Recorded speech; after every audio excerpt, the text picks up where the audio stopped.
네, 여러분 안녕하세요. 이페스 코리아에서 외환전문역 강의를 하고 있는 안준호 관세사라고 합니다. 오늘 저는 여기 나와 있는 저희 신용장 통일규칙과 국제무역규칙이라고 하는 제5판 개정사항에 대해서 간략하게 말씀을 드려보고자 합니다. 이 교재는 저희 2022년 4월 15일 날 인쇄가 됐고요. 저희가 이번에 준비하게 되면 이 교재를 가지고 공부하실 것 같은데 혹시 기존에 공부했던 분이 있다고 했을 때 이 교재가 어떤 내용이 바뀌었는지를 좀 알고 계시면 좋을 것 같아서 제가 간략하게 좀 준비를 해봤습니다.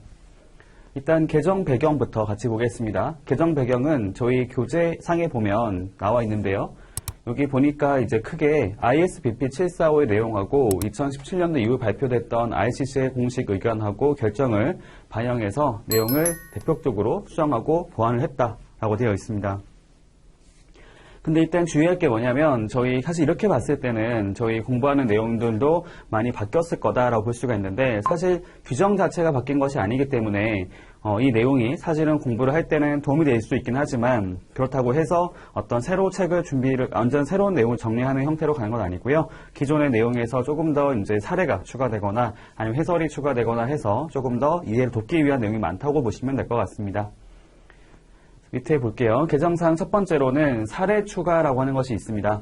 기존의 버전을 저희가 제4판이라 불렀을 때 그 4판의 규정에 대해서 보게 되면 비교해 보면 이렇게 사례가 추가된 것이 있어서 내용을 보다 다양하게 이해할 수 있도록 하는 것이 눈에 보입니다. 밑에는 제가 예시로 가져왔는데요. 여기 제4판에 보시면 앞에 나와 있는 신용장 통일규칙 특정 조항의 변경, 배제라는 부분이 있는데 여기 보시면 기존에 사례가 두 가지가 있었는데 이번에 개정이 되면서 사례 3번이 추가가 됐습니다. 제가 여기는 간략하게 정리를 한 것이기 때문에 이것만으로는 내용을 자세하게 볼 수는 없지만 저희 교재를 보시면 기존의 사례 2번을 사례 2번 빼고도 사례 3번에서 내용들을 추가하는 게 있다 보니까 이 내용까지 같이 보게 되면 아무래도 조금 더 이해력이 높아질 수 있다라고 볼 수 있겠습니다. 두 번째로 가볼게요. 두 번째로는 이제 해설이 추가됐다라고 볼 수 있겠습니다.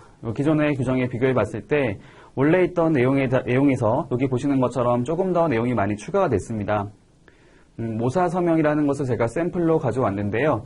기존의 내용을 봤을 때도 이해를 못하는 정도는 아니었지만 그 내용들을 보다 이렇게 자세하게 내용을 넣고 있어가지고 아무래도 이걸 봤을 때 조금 더 이해력이 높아질 수 있겠다라고 생각이 들었습니다. 그리고 세 번째 같은 경우는 이제 ICC 의견이 추가된 것이 있어요. 여기 밑에 보이시죠? 여기 보면 세 번째고요. 여기 나와 있는 것이 이제 2017년도 이후에 발표됐던 ICC의 공식 의견, 결정이라고 하는 부분을 제5판에 추가를 하게 되면서 밑에 나와 있는 것처럼 이제 어떤 질문 답변, 여기 보시면 질문이 있고 답변이 있죠.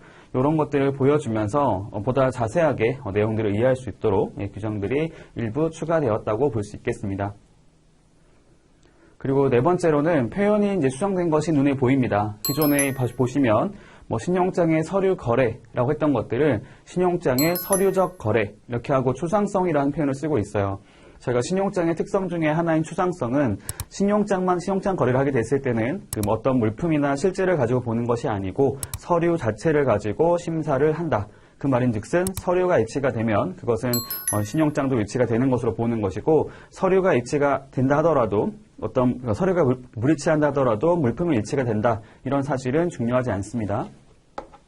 그런 내용들을 보다 알기 쉽도록 이렇게 덧붙인 내용들이 있고 밑에 보시면 두 번째로 수익자의 동의라고 하는 것이 있죠. 요거는 신용장의 조건 변경에 대한 얘기가 나오는데 여기 보니까 원래는 수익자의 동의라고 나왔던 것이 이렇게 보다 자세하게 조건이 변경되기 위해서는 수익자의 동의가 필요하다라고 해서 보다 명확하게 설명을 하고 있습니다. 그리고 세 번째로 이제 우편 확인서 무시라고 했을 때는 사실은 이 목차만 봤을 때 이 내용들이 사실 어떤 것을 의미하는지를 잘 파악이 안 될 수가 있는데 여기 보시면 보다 자세하게 진정성이 확인된 전신은 유효한 신용장 또는 조건 변경으로 인정한다. 이 내용은 저희 유스페 600 제11조에 가서 보면 그 사전에 보냈었던 우편으로 보낸 것이 아니라 사전에 보냈었던 어떤 전신이라든지 여기 나와 있는 어떤 조건 변경, 전신에서의 신용장이나 어떤 조건 변경의 경우에도 그 자체가 유효한 것으로 인정하는 조항이 나오는 게 있는데요. 그거에 관련해서 이렇게 보다 자세하게 내용들을 설명해 주고 있습니다.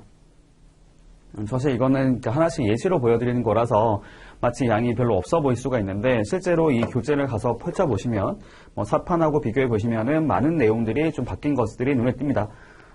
사실은 이제 할애 추가, 뭐 해설 추가라고 하는 것도 있긴 하지만 그것보다도 제가 봤을 때는 전반적인 내용들이 이렇게 용어들이 많이 바뀌었다라는 게 눈에 띄더라고요. 뭐 기존에 있던 내용들도 뭐 같은 내용이라 하더라도 요거를 이제 바꿔서 표현을 바꿔서 거의 전체적으로 내용들이 바뀌어 있다 보니까 아무래도 이 책을 가지고 공부하는 것이 보다 좀 더 이해가 더 좋지 않나, 보기 편하다는 느낌이 들 것 같습니다.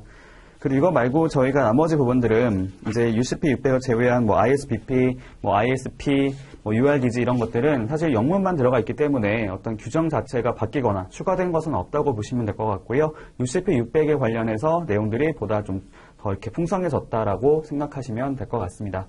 뭐 기존에 공부를 했던 교재를 가지고 준비하셔도 크게 무리는 없다고 보지만 그래도 이제 바뀐 내용을 가지고 공부하게 되면은 내가 조금 더 이해를 더 잘할 수가 있다 정도로 이제 마무리하시면 될 것 같습니다.